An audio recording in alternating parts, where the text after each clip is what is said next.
थंडी आणि दुलई हे अतिशय सुंदर समीकरण आहे. तर जनरली असं पाहिलं जातं की थंडी म्हटलं की चला झोपून राहूया, थोडंसं उशिरा उठूया, बाहेर पडलं तर धुकंच आहे, दिसणारच नाही. तर मग हे व्यायाम टाळणं किती चुकीचं आहे?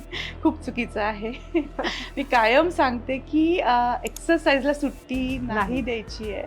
एक्सक्यूज तुम्ही नाहीये. अजिबातच नाहीये. तुम्ही कुठल्याही सीझनमध्ये असा, तुम्हाला एक्सरसाइज शिवाय पर्याय नाहीये. आणि थंडी आहे तरीही एक्सरसाइजनीच तुम्ही शरीरामध्ये हीट निर्माण करू करू शकणार शकतो. आहात बरोबर आहे. ऑलरेडी. कारण एकतर सनलाईट आपल्याला कमी मिळत असतो, हो, त्याच्यामुळे व्हिटॅमिन डी ची डिफिशियन्सी असते, व्हिटॅमिन B12 ची डिफिशियन्सी असते. बरोबर. आणि सनलाईट कमी मिळाल्यामुळं सेरोटोनिन लेवलवरती सुद्धा त्याचा परिणाम होतो, जेणेकरून आपले मूड स्विंग्स होणं किंवा जे रेस्टलेसनेस आपण म्हणतोय त्या गोष्टी होणं हे स्वाभाविक असतं. बरोबर. मग अशा वेळेला एक्सरसाइज हाच एक महत्त्वाचा मुद्दा आहे हो. जो तुमची एनर्जी बूस्ट करेल, तुमची इम्युनिटी बूस्ट करेल आणि व्हिटॅमिन डीचा सोर्स मिळवण्यासाठी तुम्ही उन्हात जाण्याचा एक अगदी. तुम्हाला चान्स मिळेल. शक्यतो अँटी ग्रॅव्हिटी एक्सरसाइज करण्याकडे भर असावा, जेणेकरून सडन तुम्हाला ती एनर्जी, ती heat Right. तुम्हाला तिथून मिळू शकेल Okay. आणि मूड सुद्धा आपला चांगला होऊ शकतो. हॅपी हार्मोन सिक्रीट होतात, एंडोर्फिन लेवल सिक्रीट होतात, जेणेकरून मग आपला मूड सुद्धा, जो मूड स्विंग्स होणं, चिडचिडेपणा होणं, या ज्या ते गोष्टी कमी होत होईल. असतात, थकवा जाणवत असतो, तोही कमी व्हायला एक्सरसाइजची मदत आपल्याला होणार आहे. त्यामुळं अँटी ग्रॅव्हिटी एक्सरसाइज जसं मी म्हटलं तर जिना चढउतार करणं आहे,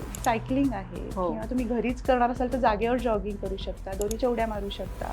Okay. सूर्यनमस्कार सगळ्यात बेस्ट ऑप्शन आहे. सूर्यनमस्कार best. सो असे एक्सरसाइज तुम्ही कमीत कमी वेळात जास्तीत जास्त इफेक्ट देणारे तुम्हाला ठरू शकणार आहे.